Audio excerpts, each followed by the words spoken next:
ஹல்லேலூயா. நாம் ஆராதிக்கிற தேவன் ஆச்சரியமானவர். ஹல்லேலூயா. அவர் நம்மை ஆச்சரியமான விதத்தில் நம்மை நடத்தக்கூடியவராயிருக்கிறார். வேதத்தை நீங்கள் வாசிக்கும் பொழுது ஏசாயா எழுதின தீர்க்கதரிசன புஸ்தகம் 28வது அதிகாரம் 29வது வசனத்தை நாம் வாசிக்கலாம். அவர் ஆலோசனையில் ஆச்சரியமானவர், செயலில் மகத்துவமானவர் என்று எழுதப்பட்டிருக்கிறது. ஹல்லேலூயா, ஹல்லேலூயா. அவர் ஆலோசனையில் ஆச்சரியமானவர். அவர் யாருமா? ஆலோசனையில் ஆச்சரியமானவர், செயலில் மகத்துவமானவர் என்று எழுதப்பட்டிருக்கிறது. 26வது வசனத்தை வாசிக்கும் பொழுது அவனுடைய தேவன் அவனை நன்றாய் போதித்து அவனை என்ன செய்கிறார்? உணர்த்துகிறார். நீங்கள் நன்றாக கவனிக்க வேண்டும்.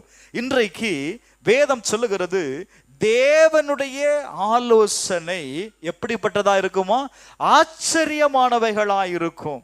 அவருடைய செயல் எப்படி இருக்கும் அப்படின்னா, அது மகத்துவமானவைகளாயிருக்கும். அப்போ மகத்துவமான காரியத்தை நம் வாழ்க்கையில் பார்க்கும் பொழுது ஆண்டவர் நம்முடைய வாழ்க்கையில எதை செய்கிறார்? ஆச்சரியமான காரியத்தை செய்கிறார் என்று எழுதப்பட்டிருக்கிறது. இந்த நாளிலும் கூட அவர் ஆலோசனையில் ஆச்சரியமானவர் என்கிற தலைப்புல நான் தேவனுடைய செய்தியை கொண்டு வருகிறேன். நாம் ஏன் தேவனுடைய ஆலோசனையை கேட்க வேண்டும்?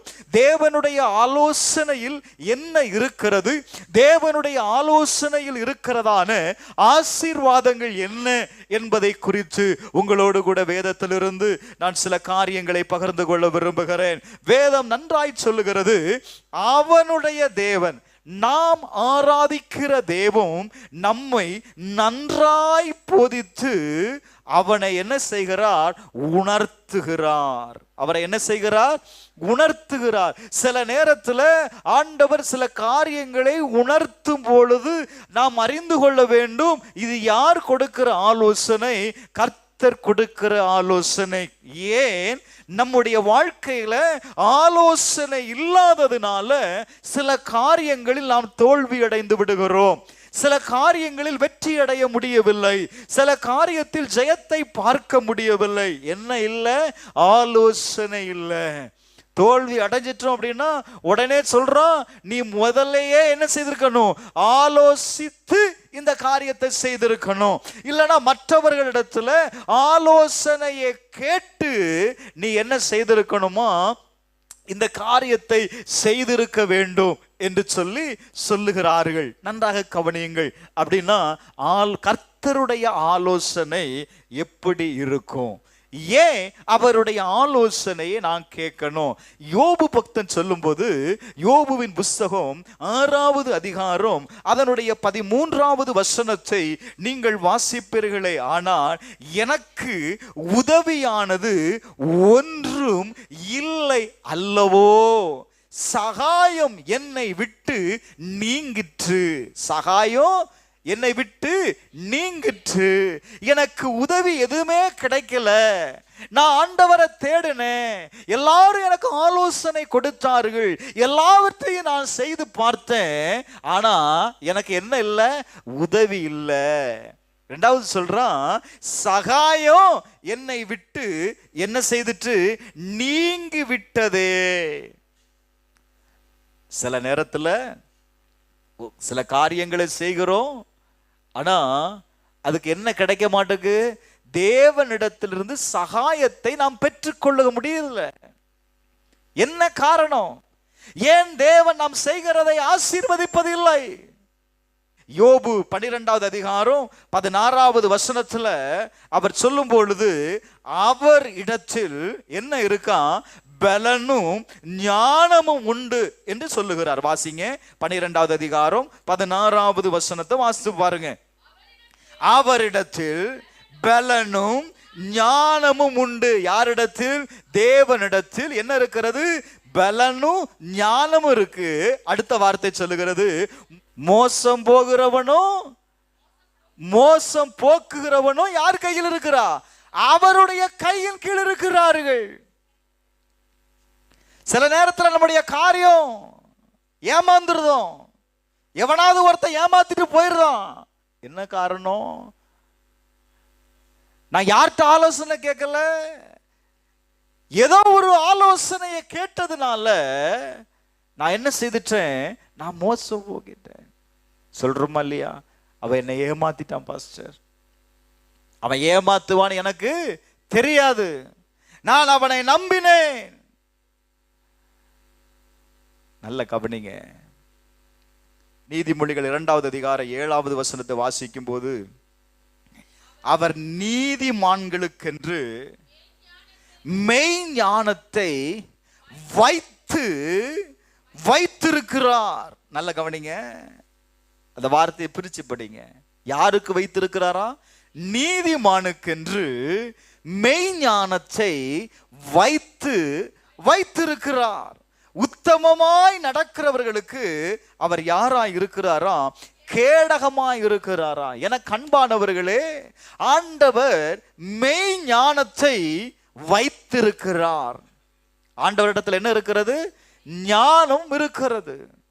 அது மெய் ஞானம். அந்த ஞானத்தை வைத்திருக்கிறார். யாருக்காக வைத்திருக்கிறார்? நீதிமானுக்காக வைத்திருக்கிறார். உத்தமனாய் நடக்கிறவர்களுக்கு அவர் அந்த மெய் ஞானத்தை கர்த்தர் கொடுக்கிறார். நீதிமொழிகள் 3:21 வேதம் சொல்லுகிறது, மெய் ஞானத்தையும் நல் யோசனையையும் நீ என்ன செய்து கொள்? நீ காத்துக்கொள். Glory to God. மெய் ஞானத்தையும் நல் ஆலோசனையும் நீ என்ன செய்யணுமா? எப்பொழுதும் காத்து கொள்ளணும், ப்ரொடெக்ட் பண்ணணும். அது உன்னை பாதுகாக்கும்.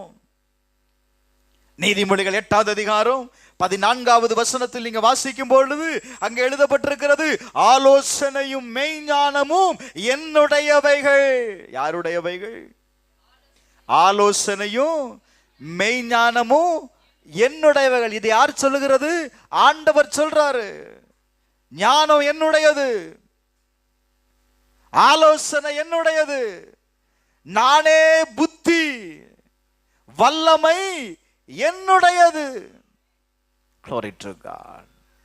அவருடைய ஆலோசனையில 7 விதமான ஆசீர்வாதம் இருக்கு. ஆலோசனைக்குள்ள என்ன இருக்குங்க? 7 விதமான ஆசீர்வாதம் இருக்கு. முதல்ல இங்க வாசிக்கும் போது, ஆலோசனையும் மெய்ஞானமும் என்னுடையவைகள், நானே புத்தி, வல்லமை என்னுடையது. Glory to God.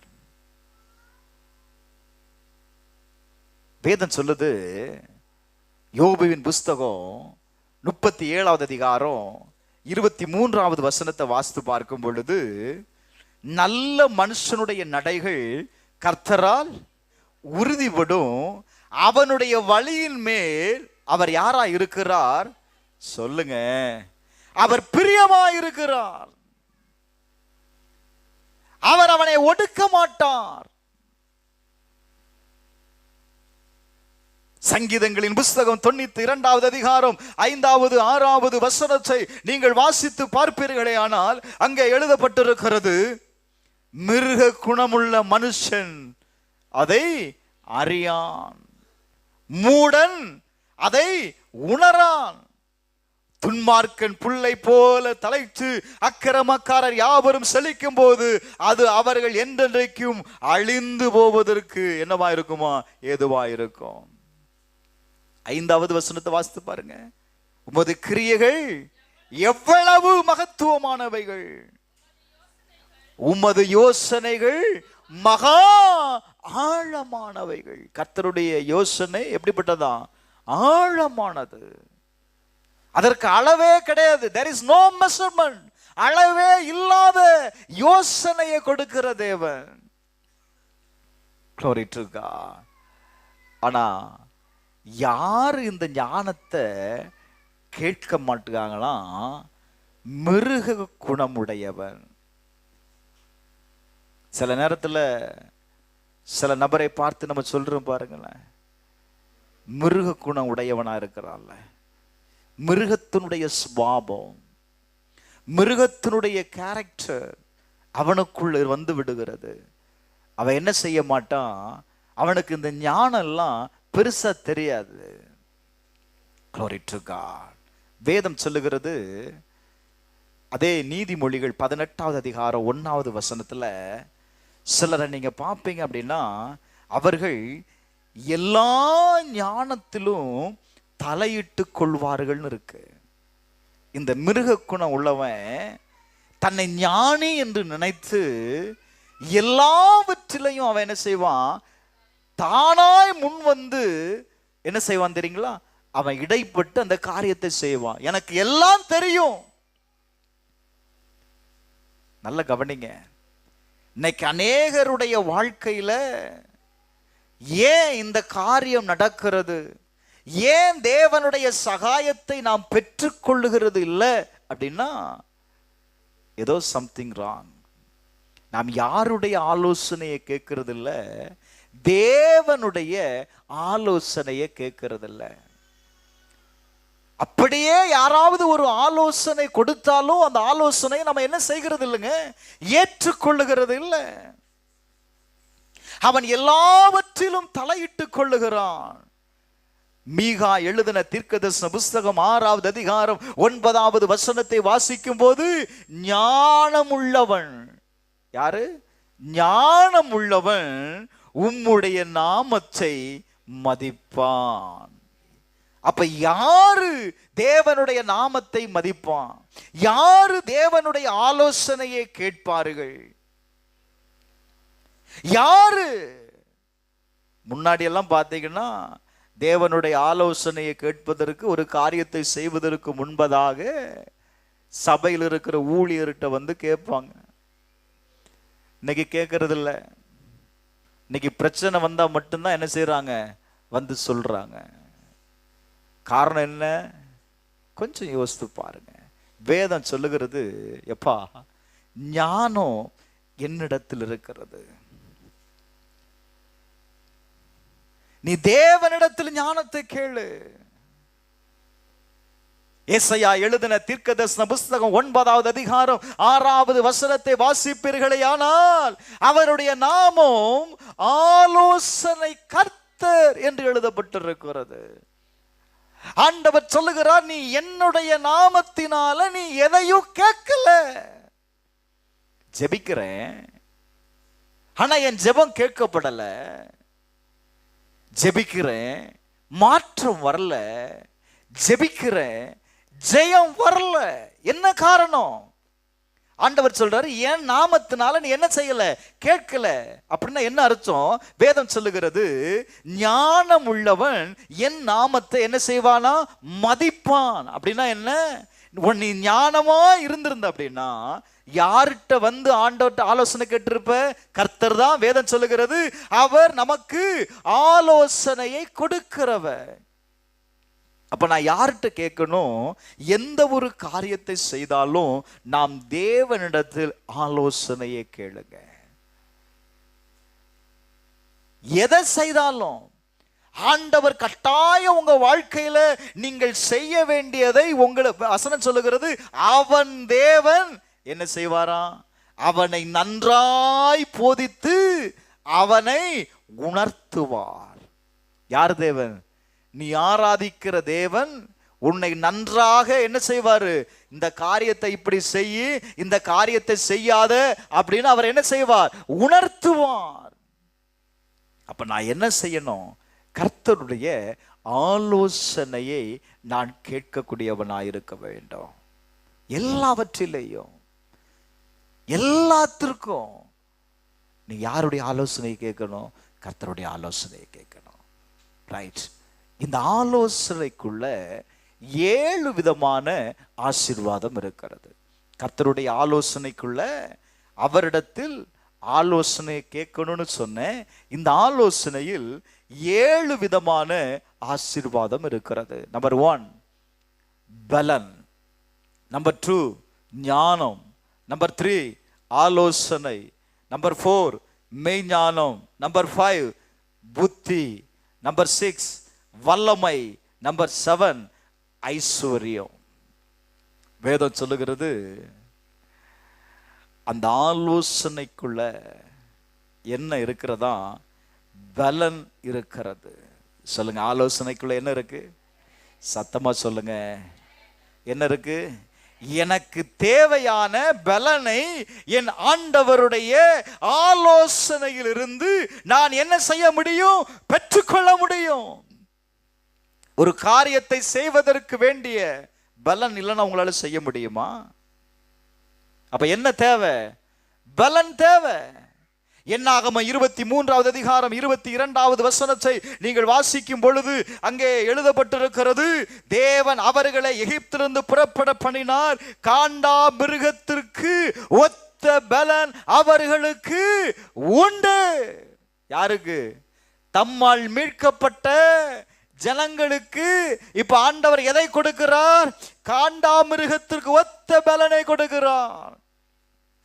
எதுக்குயா பலனை கொடுத்தாரு? சும்மா கூட்டு வந்திருக்கலாம்ல.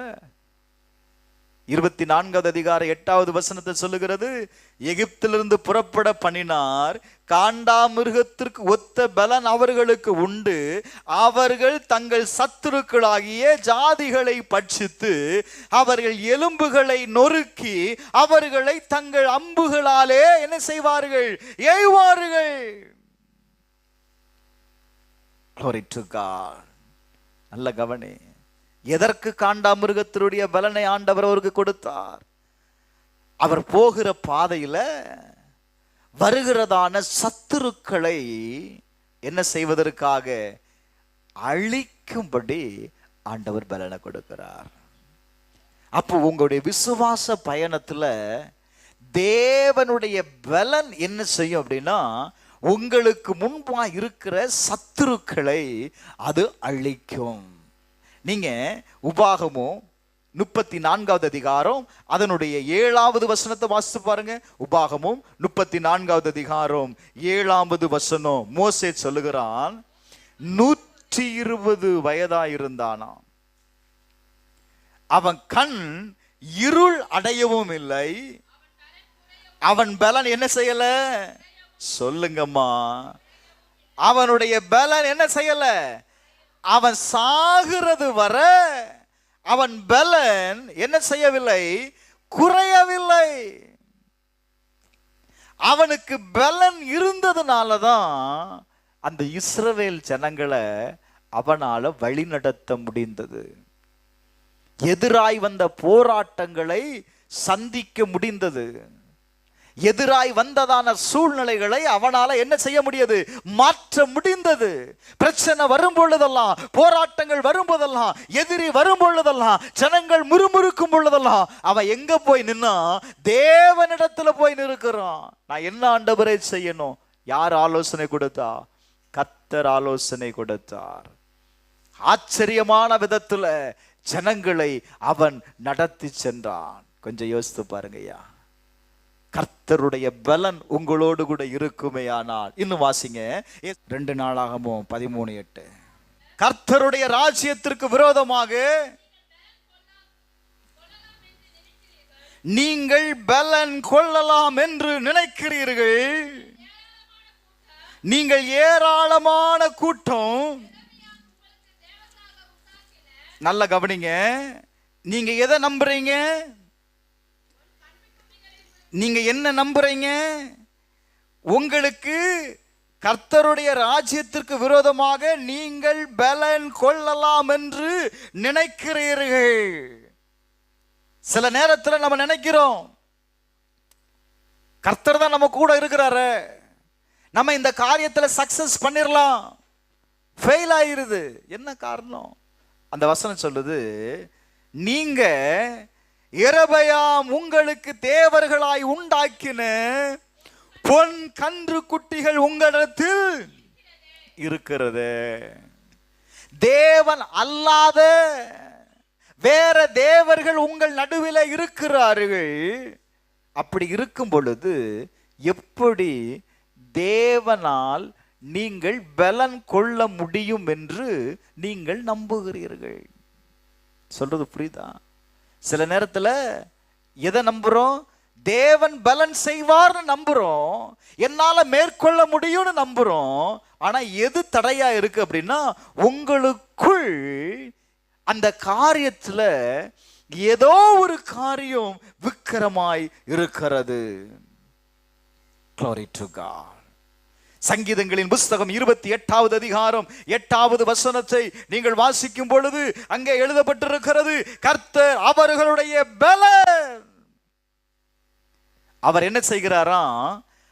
அபிஷேகம் பண்ணினவனுக்கு யாரா இருக்கிறார்? அரணான அடைக்கலமாய் இருக்கிறார். என அன்பானவர்களே, கர்த்தருடைய ஆலோசனையில பலன் இருக்கிறது. இந்த பலன் என்ன செய்யும்? உன் சத்துருக்களை மேற்கொள்வதற்கு வேண்டிய பலனை, சாதாரண பலன் இல்லைங்க, காண்டா மிருகத்திற்கு ஒத்த பலனை கர்த்தர் உங்களுக்கு கொடுக்கிறாராம். ஒரு ஆமென் சொல்லுங்களே. ஹல்லேலூயா, ஹல்லேலூயா. அப்போ யாரிடத்தில் ஆலோசனையை கேட்கணும்? கர்த்தரிடத்தில் ஆலோசனையை கேட்கணும். கர்த்தரிடத்தில் ஆலோசனையை கேட்கும் பொழுது அவர் உங்களுக்கு பலனாயிருப்பார். இரண்டாவது ஞானம்.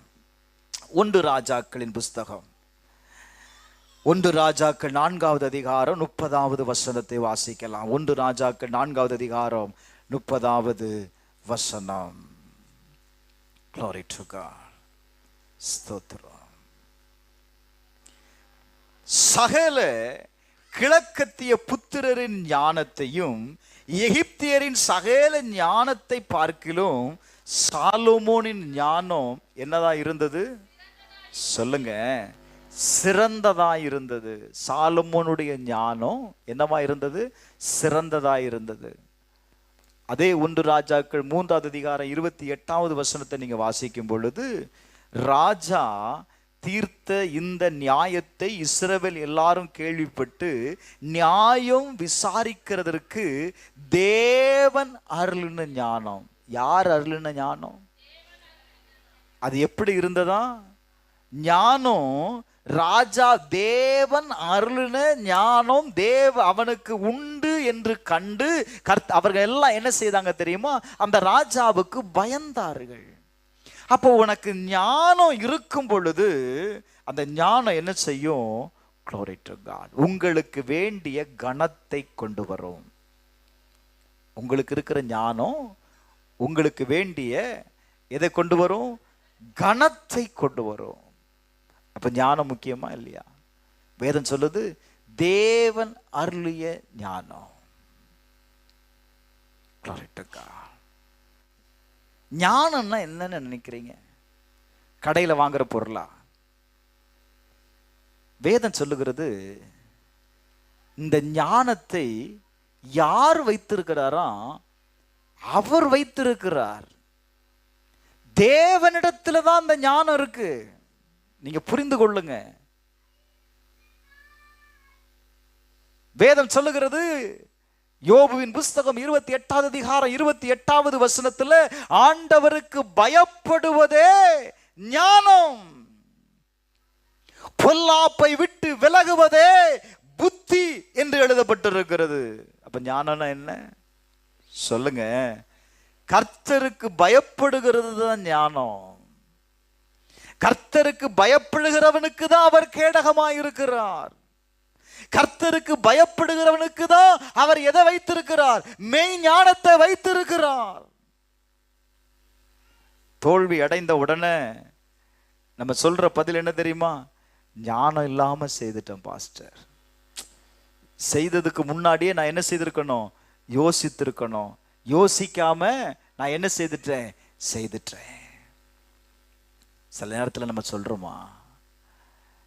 நீதிமொழிகள் 9வது அதிகாரம் 1வது வசனத்துல, ஞானம் தன் வீட்டை கட்டி தன் 7 தூண்களை சித்தரிக்குமா. ஞானம் எதை கட்டும்? நீங்க புத்தி உள்ளவர்களா இருந்தீங்கன்னா உங்க வீடு கட்டப்பட்டிருக்கும். வேதம் சொல்லுது, புத்தி உள்ள ஸ்திரீ கண்டுபிடிப்பவன் யார்? அப்ப வீடு யாரில் கட்டப்படும்? ஒரு ஸ்திரீயால தான் வீடு கட்டப்படும். அப்ப தன்னுடைய கணவன் சொல்ற, எம்மா நீ புத்தி இல்லாம இந்த காரியத்தை செய்துட்டியேன்னு கேட்ட கேள்விக்கு பதில் எங்க இருந்து வருது? கொஞ்சம் யோசிங்க. வேதம் ரொம்ப அழகா, புத்தி எதை கட்டும்? என்னங்க சத்தம் வர மாட்டேங்குது? ஞானம் எதை கட்டும்? தன் வீட்டை கட்டி அதை சித்தரிக்குமா? அப்படின்னா என்ன? அந்த குடும்பத்தை அழகுபடுத்தும். தன்னுடைய பிள்ளைகளுடைய வாழ்க்கையை அழகுபடுத்தும். தன்னுடைய கணவனை அழகுபடுத்தும். என்னது? சத்தமா ஞானம். நான் இப்படி சொல்றேன், யாருக்கெல்லாம் உனக்கு புத்தி இல்லைன்னு சொல்லும்போது கோபம் வருதோ, உங்களுக்கு ஞானமே இல்லை, அறிவே இல்லை. Glory to God. அப்ப ஆண்டவர்கிட்ட என்ன கேட்கணும்? இன்னைக்கு ஞானத்தை கேளு, பேசுவதற்கு ஞானத்தை கேளு, காரியத்தை செய்வதற்கு ஞானத்தை கேளு. உன் குடும்பத்தை நடத்துவதற்கு, உன் பிள்ளையை நடத்துவதற்கு நீ தேவனிடத்துல ஞானத்தை கேளு. ஞானம்தான் வீட்டை கட்டும். ராமேன் சொல்லுங்களேன். இந்த ஞானம் எதுக்குள்ள இருக்கு? கர்த்தருடைய ஆலோசனையில் இருக்கு. மூன்றாவது ஆலோசனை. 2 சாமுவேல் 16வது அதிகாரம் 23வது வசனத்தை வாசிக்கலாம். அந்நாட்களில் அகித்தோப்பேல் சொல்லும் ஆலோசனை தேவனுடைய வாக்கை போல் இருந்தது. சில நேரத்தில் சொல்லுவாங்க பாருங்களேன், எப்பா கடவுள் பேசுற மாதிரியே நீ பேசுறியப்பா, ரொம்ப டேஞ்சரு. அவனுடைய ஆலோசனை எப்படி இருந்தது? தேவன் பேசுவது போல இருந்தது. அவன் யாரா இருந்தா? தாவீதுக்கு ஆலோசனை சொல்லுகிற இடத்துல இருக்கிறான். அவன் பழி வாங்குற எண்ணத்துல உள்ள வந்தவன். எப்படியாகிலும் பழி வாங்கணும் அப்படிங்கிற நோக்கத்துல அவன் என்ன செய்கிறான்? ராஜா தன்னை நம்புவதற்கு, கூட இருக்கிறவங்க எல்லாம் நம்புவதற்கு அவன் என்ன செய்கிறான்? ஆலோசனை கொடுக்கிறான். அங்க இருக்கிறவெல்லாம் சொல்றான், என்ன மாதிரி ஆலோசனை சொல்றான்டா. அவன் பேசுற வார்த்தையெல்லாம் கவனிச்சீங்களா? தேவனுடைய வாக்கை போல இருக்குது. Glory to God. இன்னைக்கு உங்க கூட இருக்கிற ஆலோசனை கொடுக்கிற நபர்கள் வாக்கை நீ கேட்கும் போது எப்படி இருக்குது? சொல்றமா சில நேரத்துல, மச்சான் நீ சரியான நேரத்துல வந்து சொன்னடா, இல்லனா அவ்வளவுதான்டா. யார் ஆலோசனை கேட்கிற? 1 ராஜாக்கள் 12வது அதிகாரம் 8வது வசனத்தை வாசிக்கும் போது, முதியோர் தனக்கு சொன்ன ஆலோசனையை அவன் தள்ளிவிட்டான். கூட இருக்கிற வாலிபர்கள் பேச்ச கேட்கிறான். இன்னைக்கு அநேக பிள்ளைகள் தாய் தகப்பன் சொல்லுகிற ஆலோசனையை கேட்கிறது இல்ல. யாரு சொல்றது கேட்கிறான்? மச்சான் சொல்றத கேட்கிறான். எங்கிருந்து வந்தான் தெரியல அந்த மச்சான். Glory to God. அவன் என்னுடைய பெஸ்ட் ஃப்ரெண்டு தெரியுமா? பெஸ்ட்ங்கிறான், பெஸ்ட்ங்கிறான், என்னென்னவோ சொல்றான், ஒன்னும் புரிய மாட்டேங்குது. நாசமா போயிருவேன். வசனம் சொல்லுது, நான் சொல்லல. என்னை எல்லாம் ஒரு மாதிரி கோபமா பாக்குறீங்க. முதியோர் சொன்ன ஆலோசனையை அவர்கள் தள்ளி என்ன செய்தார்கள்? தன்னோடு வளர்ந்த தன் சமூகத்தில் நிற்கிற வாலிபரோடு ஆலோசனை பண்ணனா. ஜெயிக்க முடிஞ்சுச்சா? முடியாது. பிரச்சனைன்னு வரும்போது ஆலோசனை கொடுத்த மச்சான் உன்னை தெரியாதுன்றுவான். பெஸ்ட் ஃப்ரெண்டு உன்னை தெரியாதுன்னு சொல்லிடுவான். Glory to God. ஆலோசனைக்கு இடம் கொடு. சங்கீதம் 32வது அதிகாரம் 8வது வசனத்தை வாசிக்கும் போது ஆண்டவர் சொல்லுகிறார், நான் உனக்கு போதித்து நீ நடக்க வேண்டிய வழியை உனக்கு காட்டுவேன். உன் மேல என் கண்ணை வைத்து, ஓ glory to God, ஹல்லேலூயா ஹல்லேலூயா. ஆண்டவர் சொல்ற, நான் உனக்கு போதித்து நீ நடக்க வேண்டிய வழியை நான் உனக்கு காண்பிப்பேன். என் கண்ணை உன் மேல நான் வச்சிருக்கிறேன். உன் கண்ணை உன் மேல வச்சிருக்கிறேன்.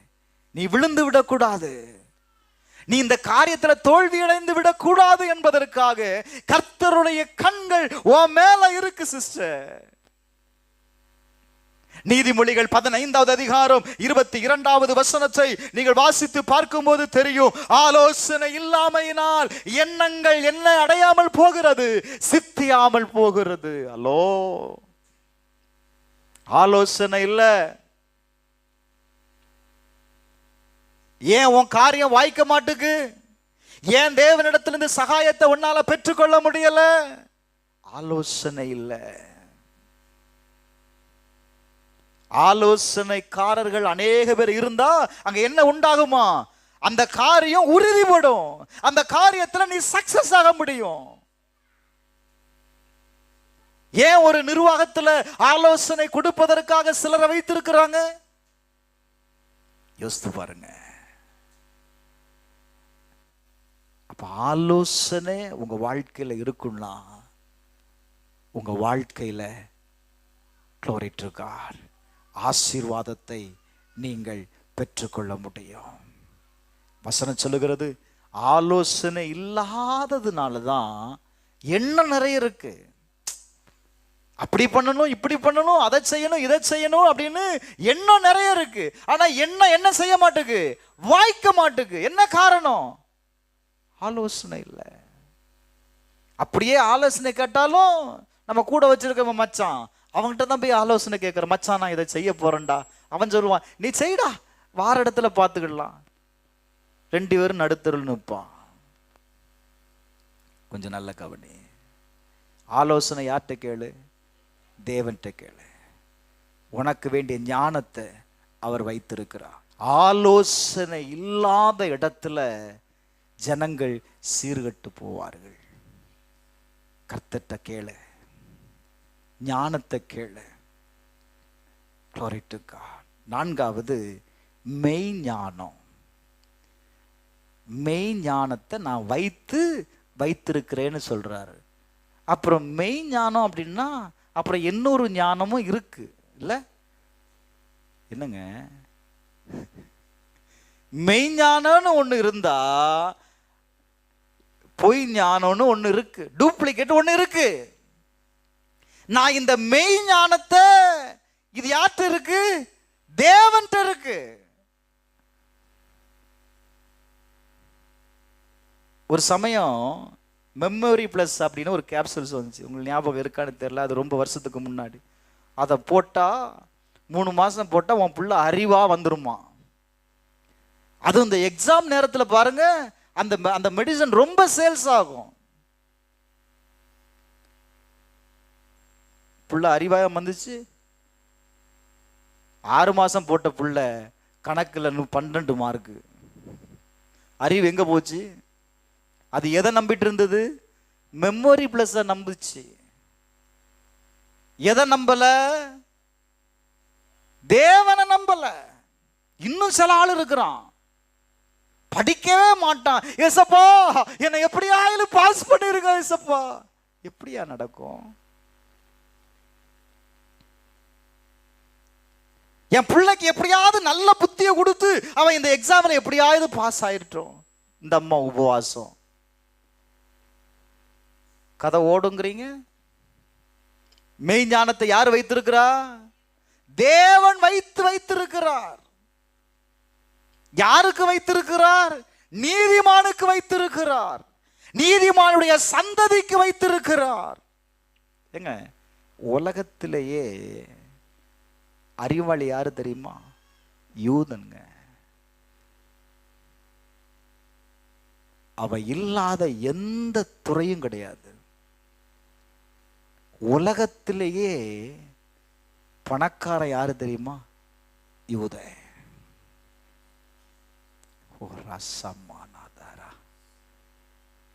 கர்த்தர் தம்முடைய பிள்ளைகளுக்கு தாங்க அந்த ஞானத்தை வைத்திருக்கிறார்.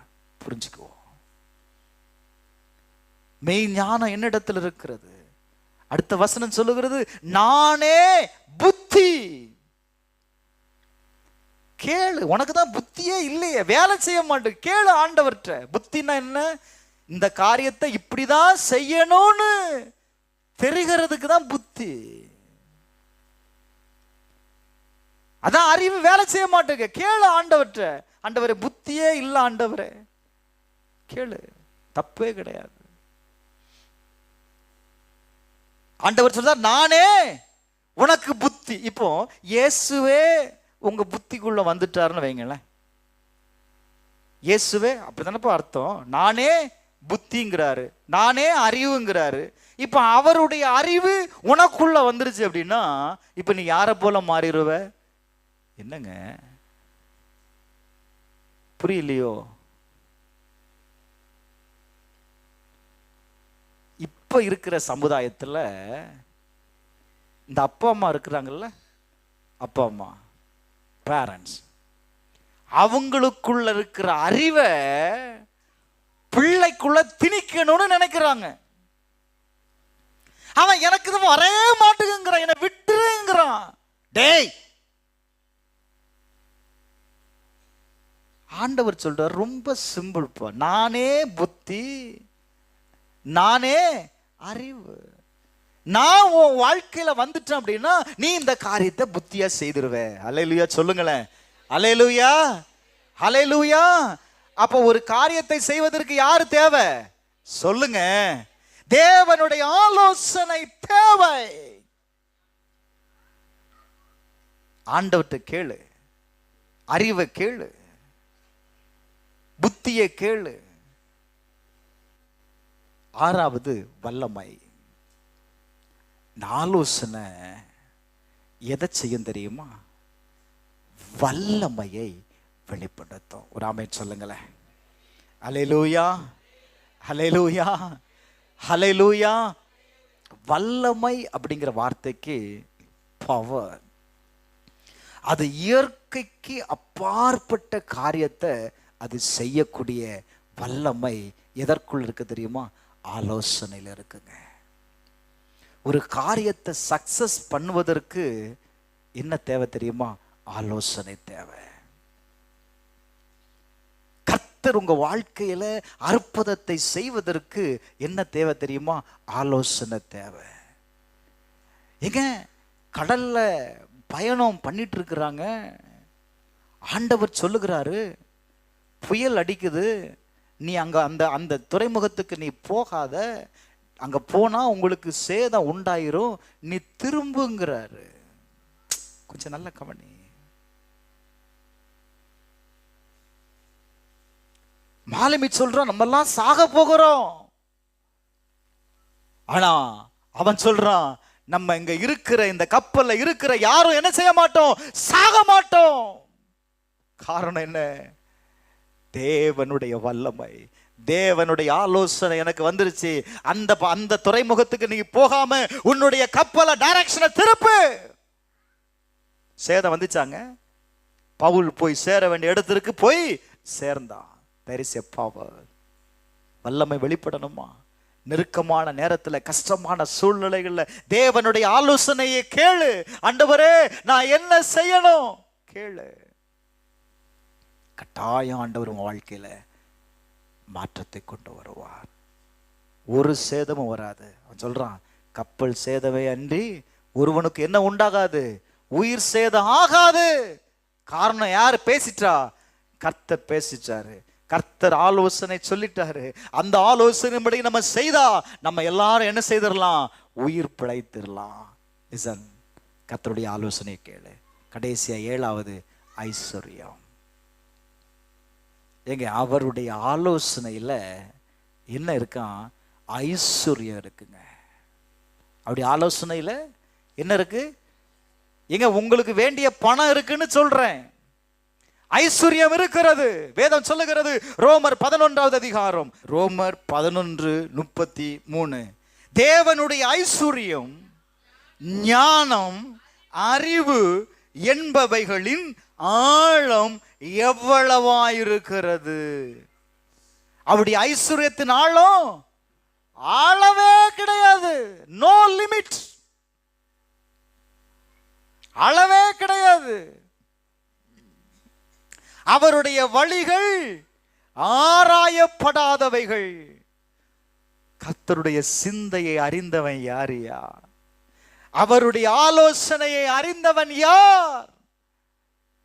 அவருடைய ஆலோசனையை நீ அறிந்தனா, அவருடைய சிந்தையை நீ அறிந்து கொண்டனா, உன்னுடைய வாழ்க்கையில உன்னைய போல ஐஸ்வர்யமா இந்த உலகத்துல யாருமே கிடையாது. ஒரு ஆமேன் சொல்லுங்களேன்.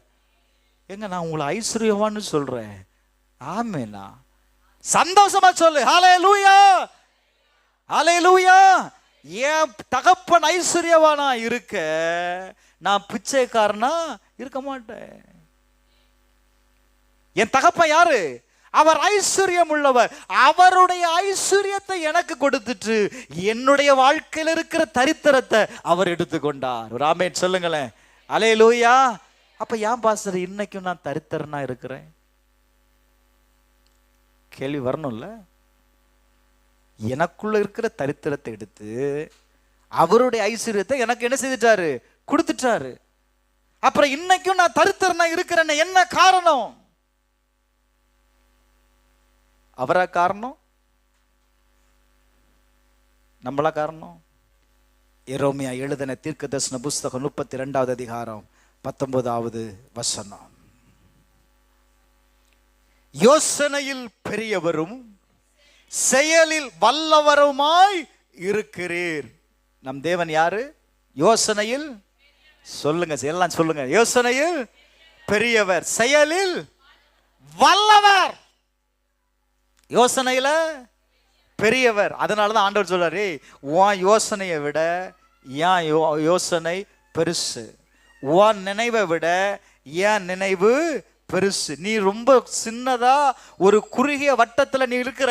ஆண்டவர் சொல்லுகிறார், உன்னுடைய நினைவுகளை காட்டிலும் உன்னுடைய வழிகளை காட்டிலும் என்னுடைய நினைவுகளும் வழிகளும் உயர்ந்தது. ஒரு ஆமென் சொல்லுங்க. நம்ம ஆராதிக்கிற தேவன் நம்முடைய பிள்ளைகளை அவர் எப்பவுமே எங்க வைத்திருக்கிறார் தெரியுமா?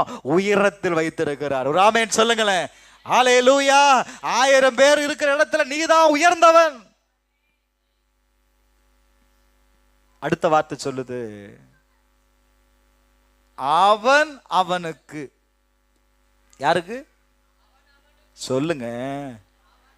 அவன் அவனுக்கு. எல்லாருக்கும் ஒண்ணு போல ஆண்டவர் செய்ய மாட்டார். அவன் அவனுக்கு, அவன் அவனுடைய வழிக்கு தக்கதாகவும் அவன் அவனுடைய கிரியைகளின் பலனுக்கு தக்கதாகவும் அளிக்கும்படி உம்முடைய கண்கள் மனுபுத்தருடைய எல்லா வழிகளின் மேலும் நோக்கமாயிருக்கிறது. என்ன ஆமேன் வரமாட்டுக்கு? ஆமேனா? ஆண்டவர் என்ன சொன்னாரு? என் கண்ணு உங்களை நோக்கி கொண்டு இருக்கிறது, உன் வழிகளை பார்த்து கொண்டு இருக்கிறதுன்னு சொன்னேன். இப்பதான் புரியுது எதுக்கு ஆண்டவர் நம்ம வழி மேல் விழிய வைத்து பார்த்து கொண்டு இருக்கிறார் அப்படின்னா, நீங்க என்ன செய்றீங்க.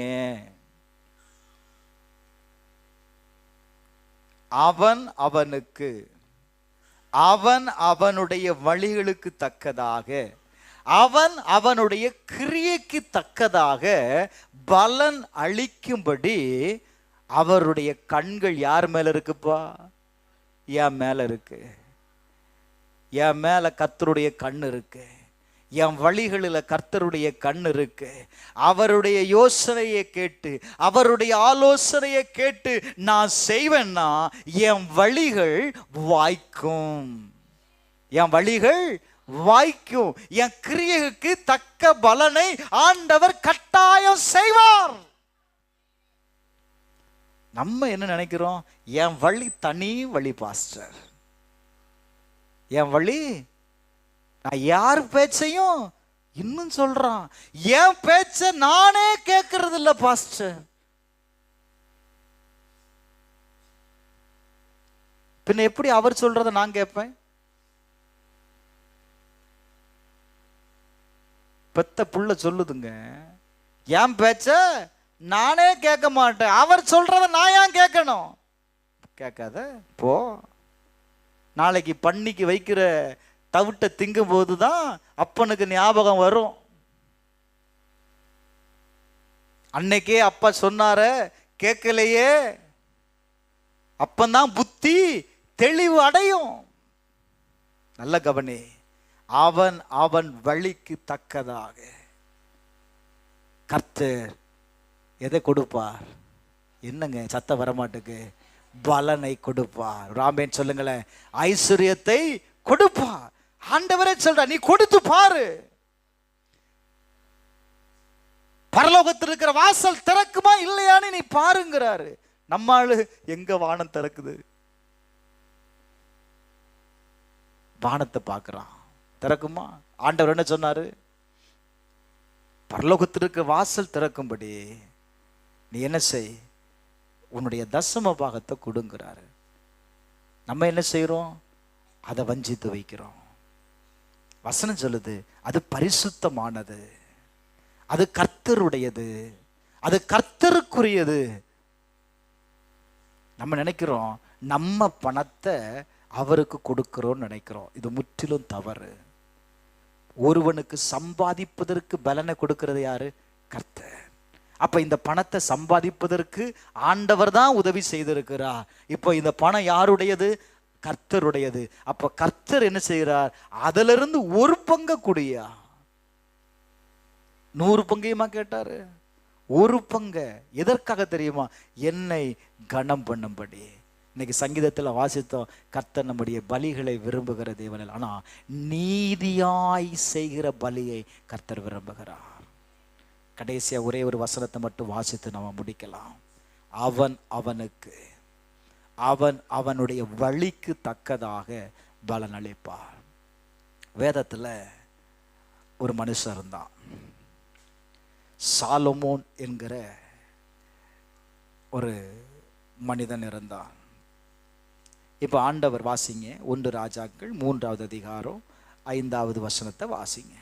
இப்ப ஆண்டவர் தரிசனத்துல அவன்கிட்ட கேட்கிறாரு. சாலமோனுக்கு ராத்திரில இதுவும் சொப்பனத்துல பேசுறாரு. கர்த்தர் பேசுறாரு. என்ன பேசுறாரு? நீ விரும்புகிறதை என்னிடத்துல கேள் அப்படிங்கிறாரு. காரணம், இந்த சாலமோன் எகிப்துல ராஜாவாய் கர்த்தரால் என்ன செய்யப்பட்ட? நியமிக்கப்பட்டவன். இப்ப ஆண்டவர் கேட்கிறாரு, நீ விரும்புகிறத கேளியா ராஜா? நீ விரும்புகிறத கேளு. ராத்திரி சொப்பனத்துல இந்த வார்த்தை, நீ விரும்புகிறத கேளு அப்படின்னா என்ன கேட்பீங்க? என்னங்க? ஆண்டவர் கேட்கிறாரு, நீ விரும்புகிறத கேள்.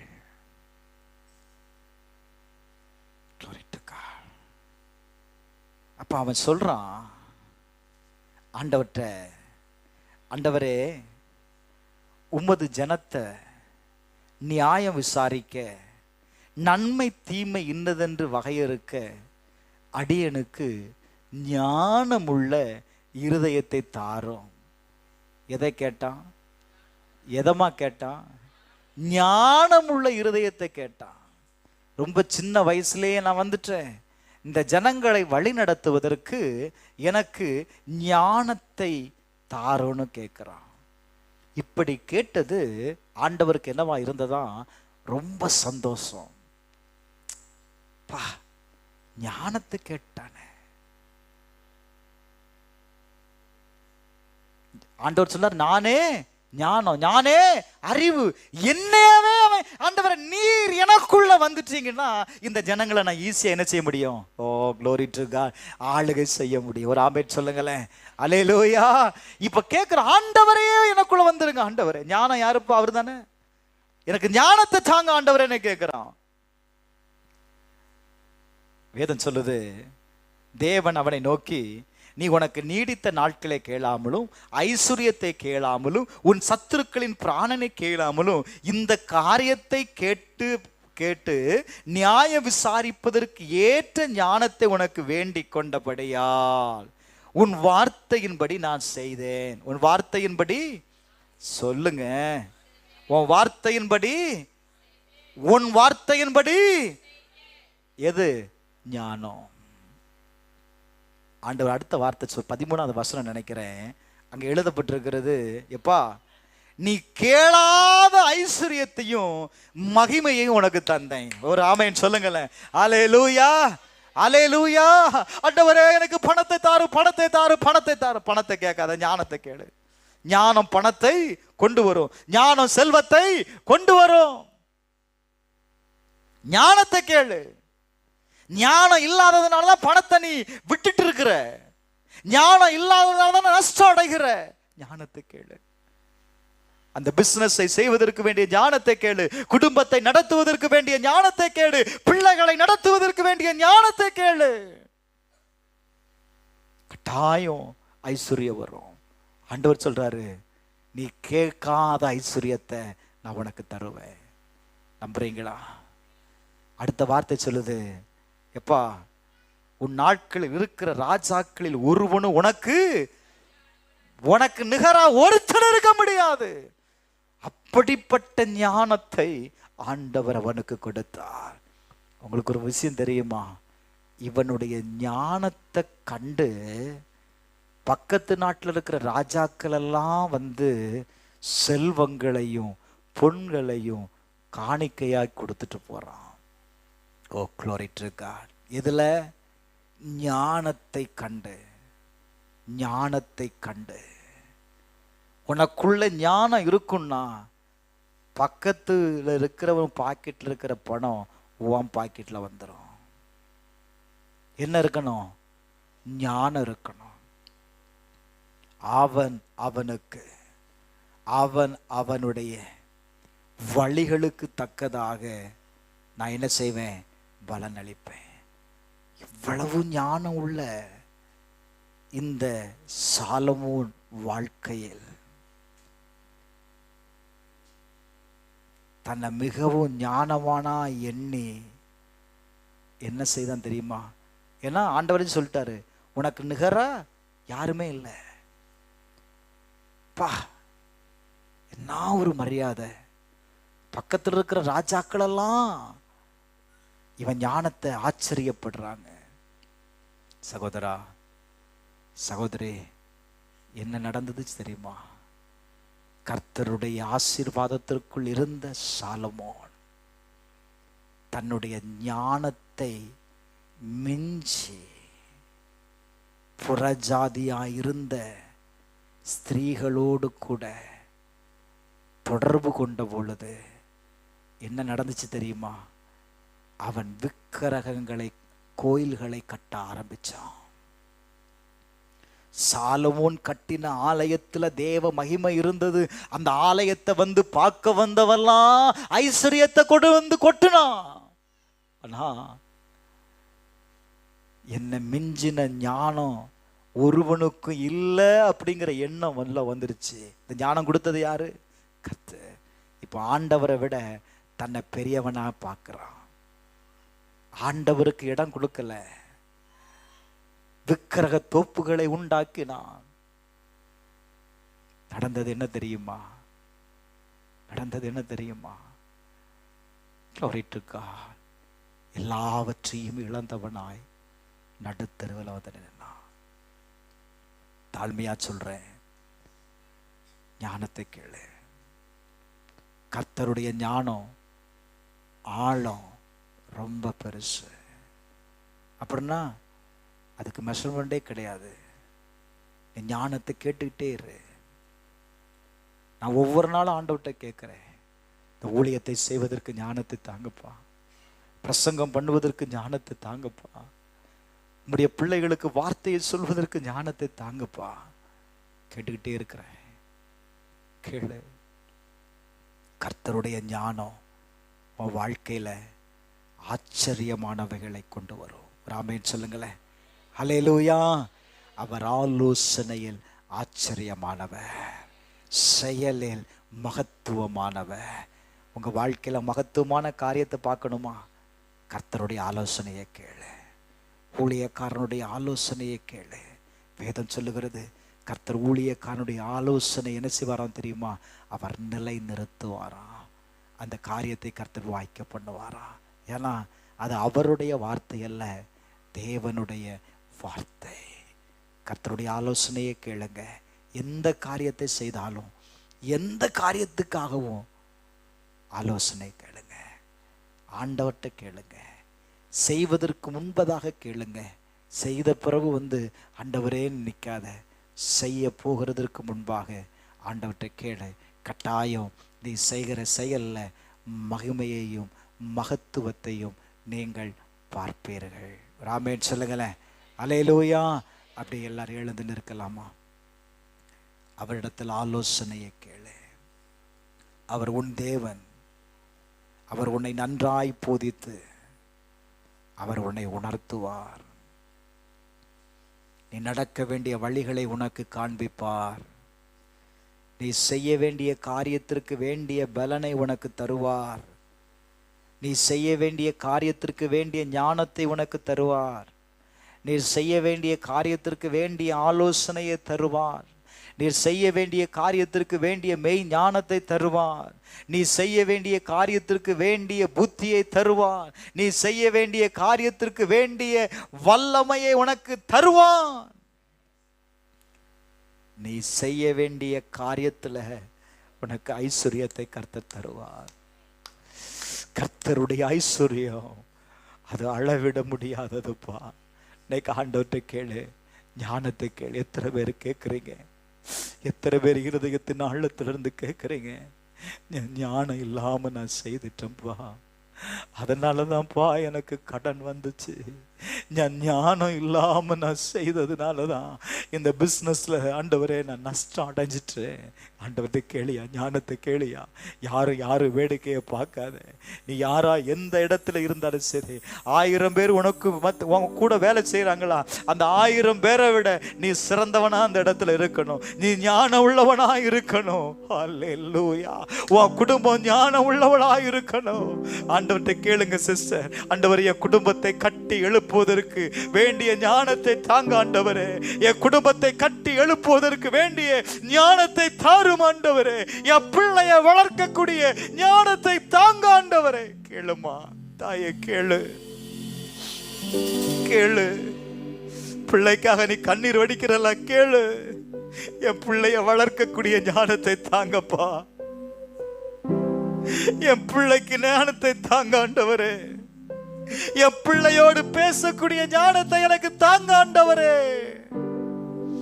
வேதம் சொல்லுகிறது, அவன் உட்கார்ந்து இருக்கும் போதும் நடக்கும் போதும் அவனோடு கூட இருக்கும் போதும் நீ பேசு.